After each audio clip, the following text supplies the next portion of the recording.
ఈరోజు మన వాక్య భాగం ఏంటంటే యెహోవాయే జ్ఞానం ఇచ్చినవాడు, తెలివియు వివేచనయు ఆయన నోటి నుండి వచ్చెను. హల్లెలూయా హల్లెలూయా.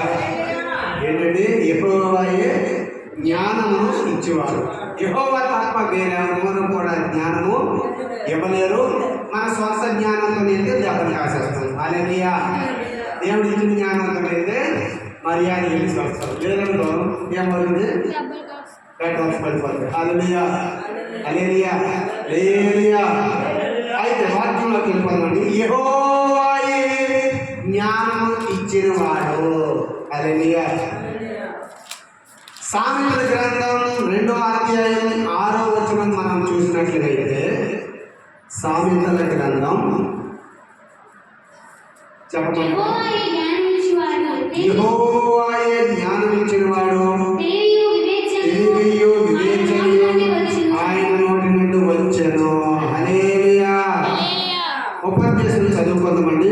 ప్రియ దేవుని బిడ్డలారా, ఈ దినం మీకు దేవుడు ఈ లోక జ్ఞానాన్ని మించిన జ్ఞానాన్ని అనుగ్రహించాలని ఆయన మీ పట్ల కోరుచున్నాడు. గతంలో కనుగొన్నవన్నీ దేవుని జ్ఞానము ప్రజలలో పనిచేయడానికి ఉదాహరణలు. హల్లెలూయా. దేవుడు మాట్లాడిన మాటలు ఏంటంటే, నీ దేవుడు బిడ్డలారా, ఈ దినం మీకు ఏమిస్తానంటాడు దేవుడు? జ్ఞానాన్ని, జ్ఞాపక శక్తిని ఇస్తానంటాడు. హల్లెలూయా హల్లెలూయా. జ్ఞానాన్ని నీకు అనుగ్రహిస్తాను. లోకంలో ఉన్న జ్ఞానము కన్నా ఎక్కువ జ్ఞానాన్ని నీకు అనుగ్రహిస్తాను. ఇలా ఎవరికి అనుగ్రహించాడంటే మన బైబిల్లో జ్ఞానాన్ని?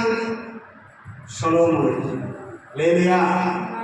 సొలొమోనుకి జ్ఞానాన్ని దేవుడు అనుగ్రహించాడు. ఎలా అనుగ్రహించాడంటే, సొలొమోను తనము ముందు వారికైనా, సొలొమోను పుట్టక ముందు తరం వారికైనా, సొలొమోను పుట్టిన తరం వారికైనా సరే ఎవరికి లేని జ్ఞానం ఏంటంట?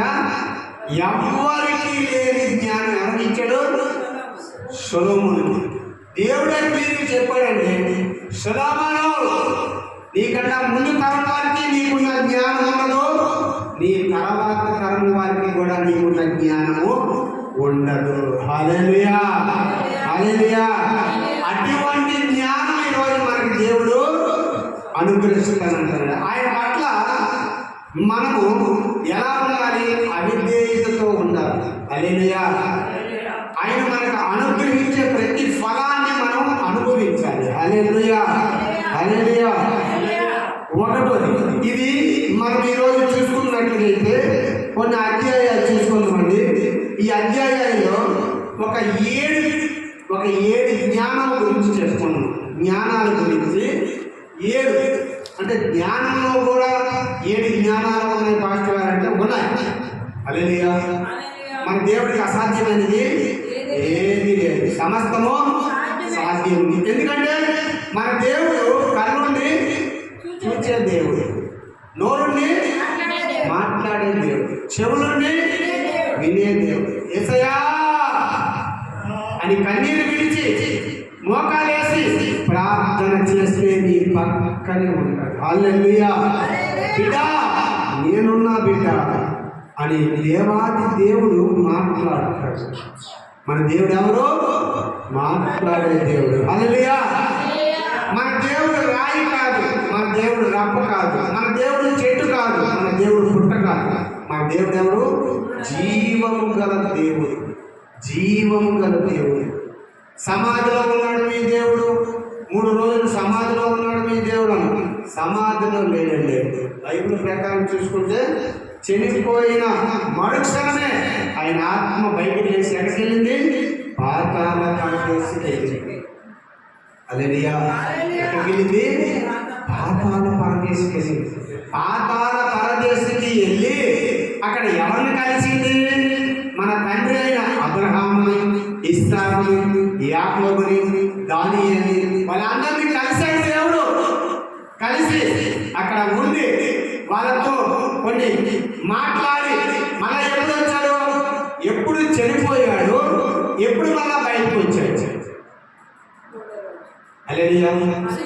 చాలా మంది ఆదివారం రోజు దేవుడు పునరాత్మలో వచ్చాడు. కాదు, బైబిల్ ప్రకారం శుక్రవారం ఎన్ని గంటలకు చనిపోయాడు? సిలువ మీద 6:30 గంటలకు చనిపోయాడు. హల్లెలూయా. కరెక్ట్గా బైబిల్లో మత్తయి సువార్తలో క్లియర్గా రాసి పెట్టుంది. ఎన్ని గంటలకట? 6:30కి కరెక్ట్గా చనిపోయాడు దేవుడు. 6:30 నిమిషాలకి ఆకాశం అంతా మబ్బులు వేసేసింది. ఏమైంది? ఆకాశం అంతా మబ్బులు వేసేసింది. చీకటి కలిసింది. తండ్రి, మీరు ఏం చేస్తున్నారో మీరు ఎరుగురు కనుక మీరు క్షమించండి. హల్లెలూయా, హల్లెలూయా. అలాగే నువ్వు నేను అనగలమా? ఎవరైనా మనకు తిట్టారంటే వెంటనే తిట్టకపోతే మనకు నిద్రపడదు. హల్లెలూయా.